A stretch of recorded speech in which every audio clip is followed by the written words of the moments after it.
कि प्रभु कहते हैं कि रात को सोने के पहले तू सबको माफ कर देना, कि रात को सोने के पहले तू सबको माफ कर देना, मैं जागने के पहले तुझे माफ कर दूंगा। एक छोटी सी कहानी जो हमारे जीवन में बहुत बड़ा बदलाव लेके आएगी, बहुत बड़ा परिवर्तन लेके आएगी, हमें साहस देगी, हमें लड़ने की शक्ति देगी। कहानी एक छोटे से बच्चे की और उसकी मम्मी की। बच्चे, जैसा कि होता ही है कि जब भी गर्मी की छुट्टियां होती हैं, स्कूल की छुट्टियां होती हैं, तो बच्चे अपने नानी के घर जाते हैं। ये बच्चा और मम्मी भी अपनी नानी के घर हर साल जाते थे। छोटा बच्चा था, नानी के घर हर साल जाना, गर्मी की छुट्टियों में इस तरह समय बीतता जा रहा था। वो बच्चे की उम्र जब 10 वर्ष की थी, तब उसके घर उसके जो फादर थे, उनके बिजनेस में कुछ बहुत बड़ा नुकसान हो जाता है। तो उसकी माँ कहती कि इस बार बेटा हम छुट्टियों में अपनी नानी के घर नहीं जा पाएंगे, पापा को बिजनेस में बहुत बड़ा घाटा हो गया, हमें उनके साथ रहना होगा, परिवार में सहयोग करना होगा, उनका साथ देना होगा, तो इस वर्ष हम नहीं जा पाएंगे। बच्चा जिद पड़ जाता है, बच्चा रोने लगता है कि नहीं माता मुझे तो जाना है, नानी के घर जाना है। बहुत जिद पकड़ लेता है, तो माँ कहती है कि चल मैं तो नहीं चलूँगी, लेकिन तुझे भेज देती हूँ, तुझे मैं ट्रेन में बिठा दूंगी और तू चले जाना, वहाँ तुझे मामा लेने आ जाएंगे स्टेशन पर। ठीक है, ये सब बातचीत होती है, बच्चा तैयार हो जाता है, उसका रिजर्वेशन करा दिया जाता है, बच्चे को माँ छोड़ने जाती है स्टेशन पे।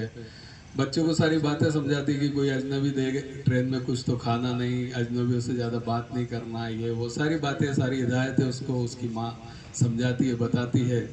ठीक है, बच्चा सारी बात समझ जाता है। ट्रेन चलने का टाइम होता है, तब माँ उसको एक लेटर देती है, एक पत्र देती है, एक लिफाफे के अंदर पैक रहता है कि बेटा कोई बड़ी मुसीबत आ जाए, बड़ा संकट आ जाए, है ना, या कोई भी तुझे बहुत ज़्यादा डर लगे, तो ये इस लिफाफे को खोल के और इस पत्र को पढ़ लेना। नहीं तुझे ऐसा कुछ लगे तो मुझे ये लेटर ऐसा ऐसा वापस ला कर दे देना, खोलना ही मत। ठीक है साहब, ट्रेन चल जाती है, ट्रेन आगे बढ़ती है। थोड़ी देर तो बच्चे को बहुत अच्छा लगता है, बड़ा मजा आता है, फिर उसे थोड़ा डर लगने लगता है अजनबी चेहरे देख के और इस तरह का माहौल देख के। उसको थोड़ा सा एक मन में, क्योंकि हर बार तो वो मम्मी के साथ सफ़र करता था, इस बार अकेला था, तो उसे अंदर ही अंदर एक भय लगने लगता है, अंदर ही अंदर डर लगने लगता है, बहुत ज़्यादा डर लगने लगता है, मायूस हो जाता है, उदास हो जाता है। तो उसे याद आता है मम्मी ने एक पत्र दिया है, क्यों ना उस पत्र को खोलूं, उन्होंने कहा था विपत्ति में, संकट में उसको खोलना। पत्र खोलता है तो उसमें लिखा रहता है कि प्यारा बेटे चिंता मत कर,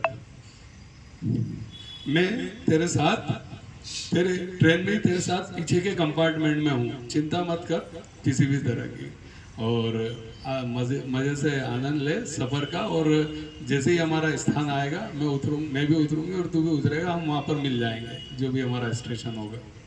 ठीक है साहब, बच्चे को ये पढ़ते से ही उसकी तो प्रसन्नता आ जाती है, उसको वापस से सफ़र में आने लगता है, उसका डर खत्म हो जाता है, सब कुछ सही हो जाता है बिल्कुल। और फिर स्टेशन आता है, उसके मामा उसे लेने आते हैं, उतरता बोलता मम्मी भी साथ है पीछे के डब्बे में। बोले नहीं बेटा, मम्मी साथ नहीं है, उन्होंने तो तुझे साहस दिलाने के लिए वो पत्र लिखा था, वो साहस नहीं है। कहानी बहुत छोटी सी है, कहानी उस बच्चे की, उस माँ की, उस चिट्ठी की नहीं है, कहानी आपकी और हमारी है, हमारे जीवन से जुड़ी हुई है। एक ऐसा ही पत्र, एक ऐसी चिट्ठी हमारे साथ भी है, जो जब भी हमारे जीवन में कोई विपत्ति, कोई संकट आता है, तब हम अकेला महसूस करने लगते हैं, हमें लगता है कि हमारे साथ कोई नहीं है, हम अकेले हैं। और उस समय हमें ये बात रिमाइंड करनी चाहिए कि वो पत्र, वो चिट्ठी हमारे पास भी है, जिसमें लिखा है कि तू चिंता मत कर, मैं तेरी यात्रा में, तेरे जीवन की यात्रा में तेरे साथ हूँ। तो बस यही बात हमें रिमाइंड करनी है, जब भी हम संकट में हो, जब भी हम दुख में हो, है ना, जब भी हमारे साथ परिस्थितियाँ विपरीत हो, तो ये बात हमें रिमाइंड करनी है।